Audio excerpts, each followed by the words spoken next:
Incredible life story of Hazrat Asiya, the woman praised by Allah in the Quran.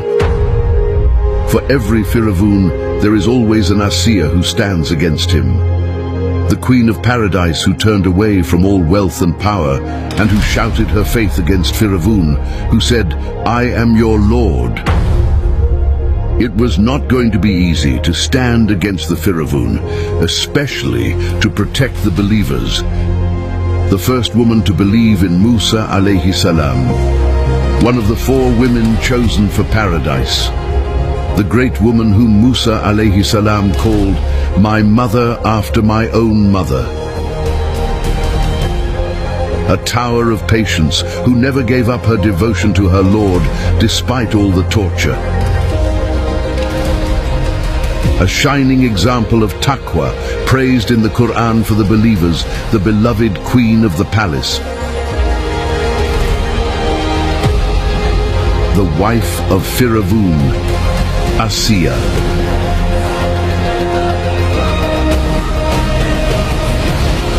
Asiya was not a prophet, not a daughter of a prophet, and not a granddaughter of a prophet. She was the wife of a cruel, despotic dictator. A queen, a lady of the palace. She had everything, but she left it behind because of her belief.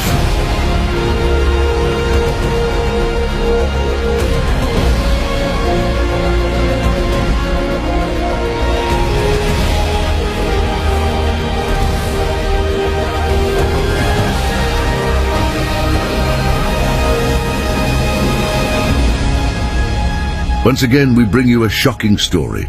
Don't forget to subscribe to the channel and like the video to support us.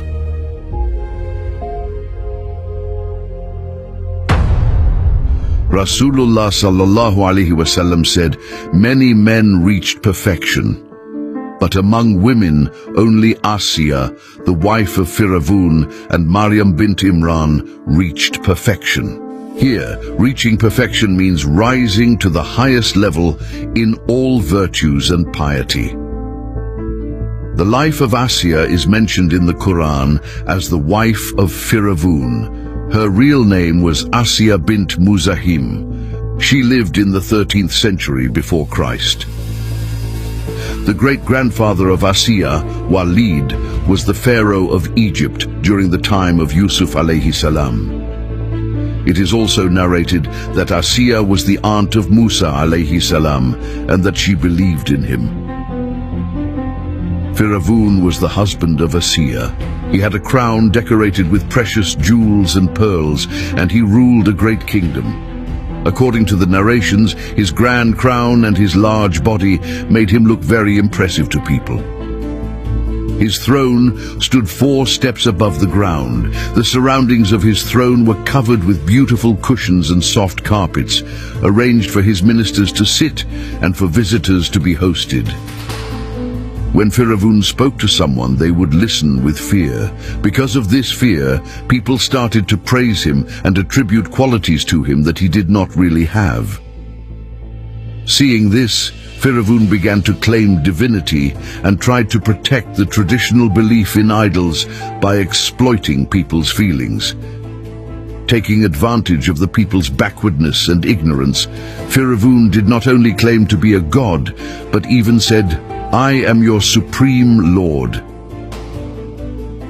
While Firawn was such a low and evil person, his wife Asiya was a symbol of purity, honesty, chastity, and nobility. While people could not even breathe freely because of Firawn's fear and could not sleep peacefully at night, Asiya lived with full faith in Allah and with self-confidence. Even though she lived so close to Firawn, she was not frightened at all. The dream of Firawn. Firawn woke up from his sleep one night filled with fear and panic. He sat on the edge of his bed, breathing heavily, as if he was going through the pain of death. This fear made Firawn fall deep into his thoughts, because he had seen a terrible dream. In his dream, he saw a fire appearing and burning down all the houses and palaces in Egypt. He saw that all the people of Egypt were destroyed, and nothing was left of them. He told these things to his wife Asiya, and when the morning came, he decided to call the chief priest and tell him the dream as well. The chief priest came to firawn with great humility. He lifted his head towards him with a humble look and started praising firawn while bowing down. Firawn told him to stand up straight and listen carefully. "O priest, I have seen a terrible dream.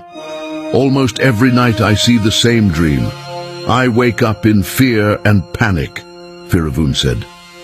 The priest interpreted the dream like this: "My master, a child will be born among Bani Israel. This child will cause the destruction of you, your house, and your family." A deep fear came over firawn. After the priest left the room, firawn started walking around in sadness because of what he heard. He had to find a solution quickly to protect his wealth, position, and kingdom, and to make sure his throne would not be taken away. He could not forget for even a moment what the priest had said. Finally, Shaitan showed him a way. To save himself and his great kingdom, all the male children born among Bani Israel had to be killed. After all, the people of Bani Israel were already being used as slaves. What difference would it make if they died? Because of this fear, firawn ordered that the girls would be left alive, but every male child must be killed one by one. In the Quran, it is mentioned like this: "Remember when we saved you from the family of firawn, who was punishing you with the worst torment, killing your sons, and letting your women live. In this, there was a great test from your Lord for you." The killing of the male children of Bani Israel made the Egyptian Copts very upset. They said that because the number of Bani Israel was getting smaller every year, they could no longer find enough people to work as servants in their homes and fields. Because of this, firawn ordered that the male children should be killed once every 2 years. Meanwhile, far from the eyes of others, something was being prepared. The time for Yabit to give birth was getting close. She did not know what to do. With all her effort, she had managed to hide herself from those who were watching the pregnancies of the women of Bani Israel. Yabit trusted a loyal friend who helped her hide her pregnancy. This woman came to visit her often during the last months of her pregnancy. Finally, Yabit gave birth to a baby boy. He was a very beautiful baby. She named him Musa. She was so happy, as if the whole world was hers. But when she thought about the fact that this beautiful child could also be taken away and killed, her joy did not last long. As the hours passed, the fear in her heart grew stronger. She was afraid that her baby would be taken from her. Not knowing how to protect her child, Yabit almost lost her mind from sadness. She started to pray to Allah, asking him to show her the right way and to protect her baby from the cruelty of firawn. She prayed a lot. In the end, she became very tired and weak. She fell asleep with the hope that some help would come to save her from this heavy sadness. When she woke up, she felt a great peace in her heart. It was as if all the heavy burdens had been lifted. Now she knew what she had to do. Allah had commanded her to put her baby in a box or a small chest and leave him in the river without fear and with full trust in Allah. She called her daughter and told her to bring a small chest quickly. She placed the baby inside it. With great mercy and love, she held her child one more time, kissed him, smelled him, kissed him again, and smelled him again. With tears in her eyes, she placed her son Musa into the chest and let it float on the waters of the Nile River. She cried as she watched it drift away. The waves of the Nile slowly started carrying the chest. The mother, who had left her baby in the Nile without knowing where he would go, cried deeply with the pain of separation. Allah gave her heart patience and the light of certainty. She leaned on her Lord and trusted him. What else could have comforted her anyway? With hope, the mother went to the sister of Musa and asked her to follow the chest and not take her eyes off it even for a moment. This way, They could find out where the waves of the Nile would carry him. That day, Firawn and his wife Asiya were sitting by the Nile during the mid-morning time. They were enjoying the bright beauty of the sun and feeling the cool air. Many servants and people from the palace were around them. Suddenly, Asiya noticed something floating by the edge of the Nile. As it came closer, it became clear what it was: a wooden chest. Asiya called one of the servants and ordered him to bring the floating chest to her immediately. When Asiya opened the chest, she saw something she did not expect: a baby, still at the nursing age, shining like light. The baby quickly became the center of everyone's attention. Everyone was saying, "Look at the beauty of this baby." What kind of hard-hearted person could leave him in the water? Everyone around was interested in the baby. Some were playing with him, some were making him laugh, and some were lifting him up joyfully. When Asiya held the baby in her arms, she felt a strange emotion in her heart. The baby's face looked like that of the people of Canaan. She thought, "This must be one of the children of Bani Israel." He had just been born. She began to wonder how he could have escaped from the soldiers. By the permission of Allah, the river had brought the chest right to the palace of Firawn. Allah had decided to protect him. Whatever Allah wills will surely happen. Soon she would see this with her own eyes, but for now she was unaware. When Asiya brought the baby to the palace, Firawn wanted to kill him, but Asiya stopped him. "Do not kill him," she said. "I see in him a high and bright intelligence, and he looks better than others. Besides, he can be a comfort for us. Maybe one day he will benefit us, or we can adopt him as a son, can't we?" Firawn usually did not refuse Asiya's wishes. When he saw how much she wanted the baby, he ordered that the baby be given to her protection. This is how, by the permission of Allah, Musa was saved from being killed by Firawn. Asiya looked at the baby in her arms with mercy and started thinking. She was gently touching his hair with compassion. Allah Ta'ala had placed love for this baby in her heart. It felt as if he was her own child. Suddenly the baby started crying loudly. Asiya tried to calm him by whispering sweet words, singing lullabies and rocking him. But nothing worked. The baby would not stop crying. He was hungry and needed someone to breastfeed him. He was still too small. Because of this, a message was sent to the city to find a woman who could nurse the baby. Finally, a woman was found to breastfeed the baby. She took the hungry, crying baby in her arms and tried to feed him, but the baby refused to take her milk. She tried again and again, but it did not work. Here, another plan of Allah Ta'ala was happening. Asiya said, "Servants, find another woman. Don't you see he will die from hunger?" Another wet nurse came and also tried to feed the hungry baby, but she was not successful either. Asiya said, "Bring every woman who has recently given birth and has milk. Even if you have to force them, bring anyone who can breastfeed." So they brought many women. Each woman tried one by one to feed the crying, struggling baby, but none of them could succeed. The baby kept crying loudly. Asiya was very confused about what to do with this baby who would not accept any milk and kept crying from hunger. How could this be? Why was he refusing all of them? The sister of Musa had been secretly following everything from the time he was put in the river until he was taken by Asiya. She heard that her brother refused to take milk from any woman. She realized that this was a perfect chance to bring Musa back to his real mother. She quickly went to Asiya and said, just as it is mentioned in the Quran, "Shall I show you a family who will take care of him for you and treat him kindly?"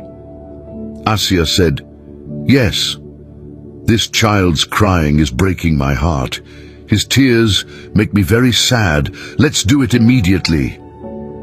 The sister of Musa quickly left the palace and went home. She told her mother everything that had happened.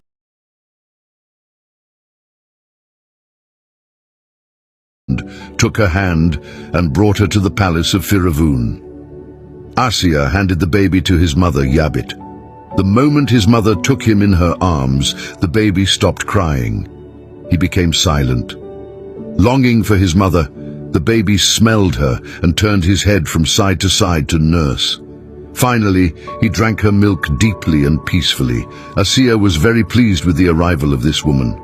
When she saw that she was able to nurse the baby, she gave her a place in the palace and asked her to take care of him. Now, the mother of Musa could see her son every day and live peacefully. The little child of the palace, Musa, won the hearts of everyone with the love of his mother and the affection of Queen Asiya. Musa alayhi salam had reached the age when he could walk. One day, when Firawn took him in his arms, Musa pulled and yanked at his beard. Firawn almost lost his mind because of what Musa did. Firawn became very angry. Deep thoughts came into his heart. He was always afraid of losing his wealth, his throne, and his kingdom. A thought came to him from Shaitan. This child might be the one from my dreams, the one who will take away my kingdom and my throne. He said, "Call the executioners, this is the one." But Asiya quickly jumped up and said, "What sin has this little child committed to deserve death?" Firawn said, "Don't you see what he did to me and how he mocked me?" Asiya said, "He is just a baby. He does not know what he is doing." Firawn said, "No, this child will destroy me in the future." Asiya said calmly, "Please think again. He is still very small. He does not have any understanding yet. Let me prove it to you. Look, we will put a few pieces of jewels and valuable things on one plate, and on another plate we will put a few pieces of burning coal. If he reaches for the jewels, then he is a smart child and you can kill him. But if he leaves the jewels and reaches for the burning coal, then you will know he is still just a baby who doesn't know anything." Firawn liked this idea and agreed. The plates were brought. And as always, by the permission of Allah Ta'ala, a wise event was about to happen. Musa alayhi salam was about to reach for the jewels when Allah Ta'ala turned his hand towards the burning coal. Musa alayhi salam picked up a burning coal and brought it to his mouth, burning his tongue. It is said that this is the reason why Musa alayhi salam later had a slight speech difficulty. After this event, Musa would grow up in the palace of Firawn under the protection of Asiya, and he would see her like a mother. The faith of Asiya. After Musa alayhi salam grew up in the palace, one day during a fight, he accidentally killed the baker of Firawn. When this news spread, Firawn and his people demanded the death of Musa in return for the life he had taken. Because of this, Allah inspired Musa to leave Egypt. Musa left the city and went to the land of Madian, where he settled. Later he got married there and lived for many years. After many years, Musa set out to return to Egypt with his wife and family. On the way near Mount Tur he saw a fire. When he approached it, Allah gave him revelation. Allah chose him as a prophet and ordered him to go to Firawn and free Bani Israel. Allah also gave Musa two great miracles. When he threw his staff on the ground, it turned into a snake, and when he put his hand inside his shirt and pulled it out, it appeared shining white and bright. Musa went to the palace of Firawn with his brother Harun. He delivered the message of Allah and showed his miracles. But Firawn called these miracles magic and decided to gather the best magicians in the country so that the people would not believe Musa. A day was set. The people gathered and Musa faced the magicians. Before the competition started, Asiya began to pray with deep longing and hope. She prayed for a long time. Those who saw her thought she was praying for the success of Firawn's side. But in reality, she was praying for Musa alayhi salam to win. Then the day came when Musa and the magicians stood facing each other. Asiya watched them from the palace balcony. First, the magicians threw their ropes and sticks, and with magic, they made it look like these objects were moving. Then Musa threw his staff, and by the permission of Allah, his staff swallowed everything the magicians had created. When the magicians saw this, they understood the truth. They immediately fell in sujood and believed in the Lord of Musa. This made Firawn very angry. He threatened the magicians and tried to scare them with punishments, but they did not give up their faith. At that very moment, when she witnessed this miracle, our mother Asiya also said, "I believe in the Lord of Musa and Harun." Of course, she was not the only one. Many people among the crowd who saw this miracle also started to believe in Musa. Firawn was capturing these people and torturing them. Because of this, many believers were worshipping in secret. One of them was Asiya. She was a sincere woman, firm in her faith. When it was time for worship, she would find an excuse, even if she was in the palace near Firawn, and she would go to her room and secretly pray to Allah. Asiya continued to hide her faith and worship for a long time. There were others in the palace who believed secretly too. One of them was a woman named Mashita, who was responsible for combing Firawn's daughter's hair.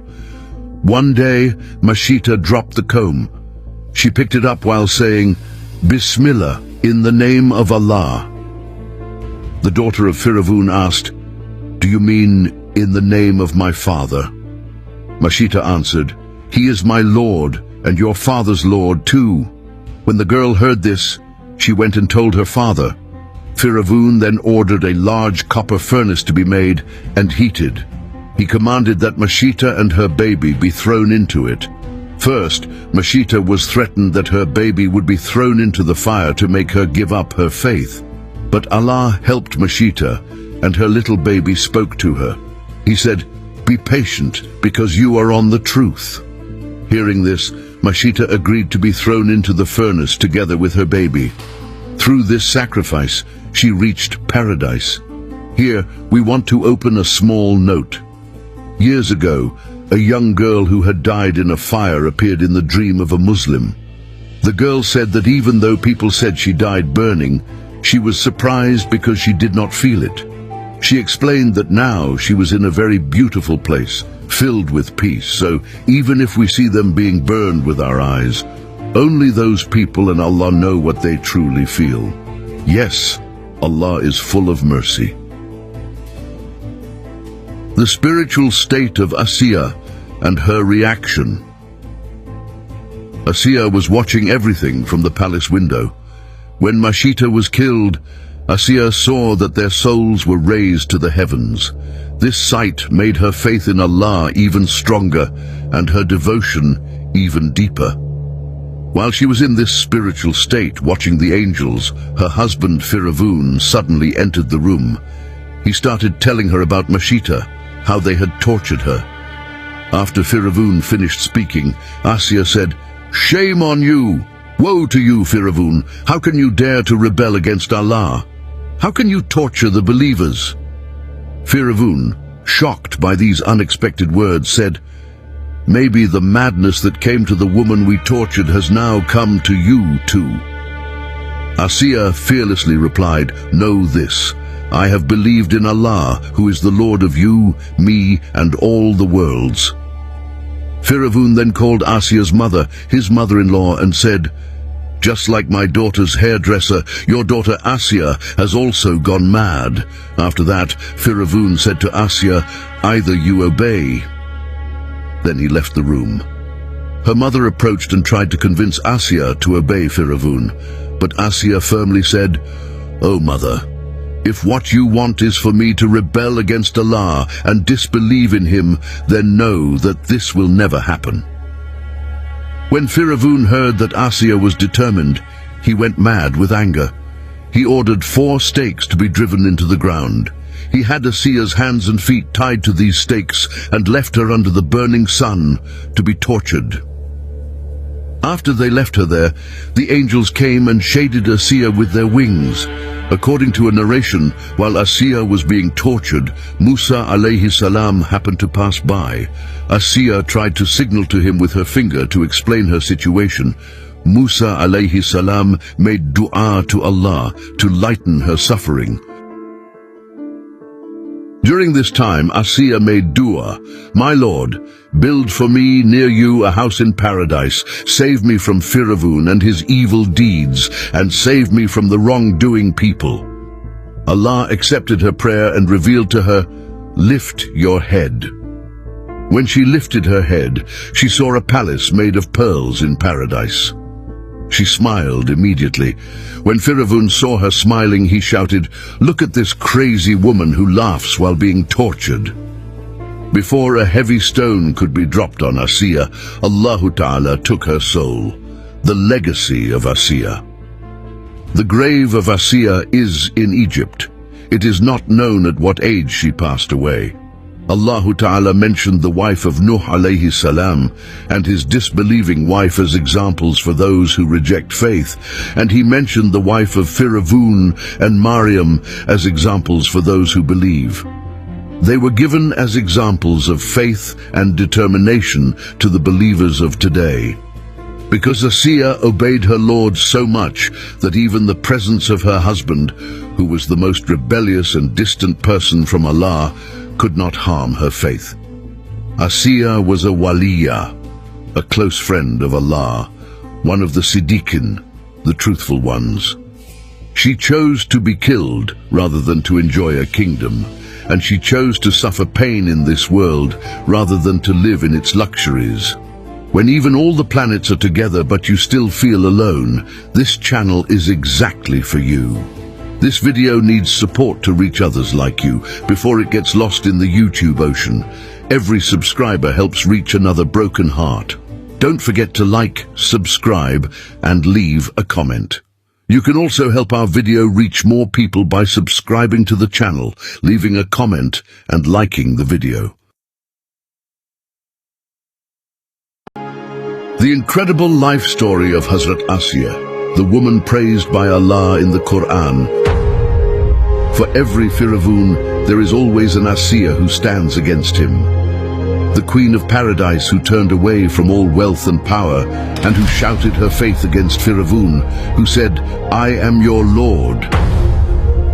It was not going to be easy to stand against the Firawn, especially to protect the believers.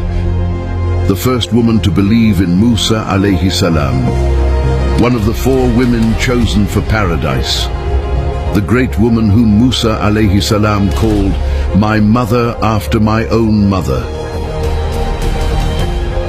A tower of patience who never gave up her devotion to her Lord despite all the torture. A shining example of taqwa, praised in the Quran for the believers, the beloved queen of the palace. The wife of Firawn, Asiya.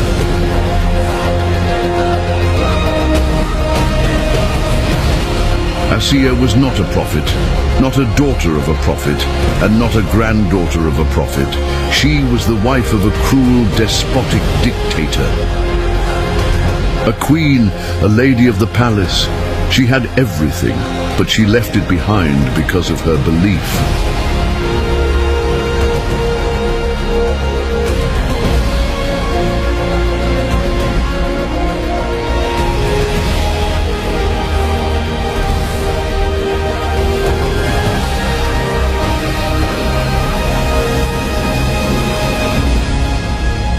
Once again, we bring you a shocking story. Don't forget to subscribe to the channel and like the video to support us.